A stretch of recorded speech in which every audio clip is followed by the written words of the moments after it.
Well, I don't know if you know this, but video game preservation has been quite a hot topic recently. I'm sure you definitely did know about it. It has certainly been the talk of the town for anybody who plays video games and doesn't want them to just suddenly disappear. The 87% statistic is something that I think I will never forget. 87% of classic games that were released in the United States before 2010 are now no longer purchasable. Yet digitally, physically, it's just not being sold unless you go to eBay or you go to that guy down the street's garage sale and get lucky. Yeah, it's definitely a problem, so that is why a lot of focus has now been shifted toward game preservation because, yeah, it is important. Well, there is a group in Europe. It is actually the biggest game preservation group ever in Europe. This is the European Federation of Game Archives, Museums, and Preservation Projects, or commonly known by its acronym EFGAMP.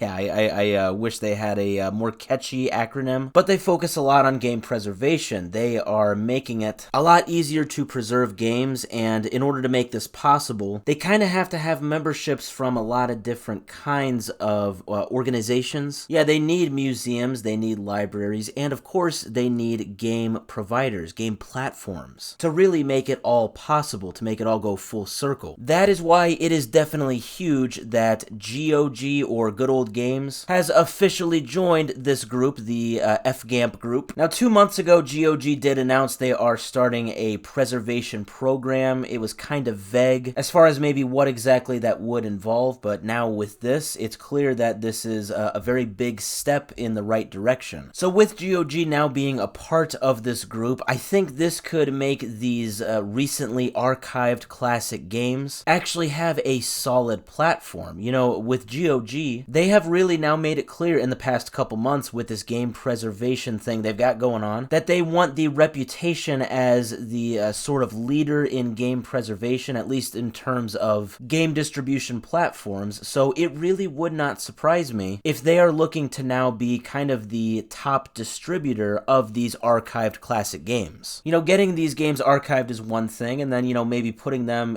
in like a physical library is another thing. But in order to make it widely available to pretty much anyone and everyone that wants to use that product, I think putting it on GOG, you know, for digital distribution probably makes the most sense. There's been a lot of argument and discussion on, you know, how do you distribute these archived games if you are just archiving them for research purposes only and not necessarily just entertainment. That is something that game studios and certain platforms have kind of fought against because they don't want people to just use these games recreationally, which to me is kind of a funny thing to say because obviously people are going to use games recreationally. It's a game at the end of the day. I mean, what are you going to do? Tell people that you can rent it, but you can't have fun? So yeah, I mean, a lot of discussion still probably has to be had regarding that. Different studios, different organizations will still try to fight some of these game preservation efforts, but I think these efforts are going strong, and I actually really do think that at the end of the day, things are going to go very well. I'm very optimistic when looking at this whole game preservation movement, and now especially with GOG joining Europe's biggest game preservation movement or group, I think that the game preservation and game archiving effort has maybe now officially found their official game archive distributor.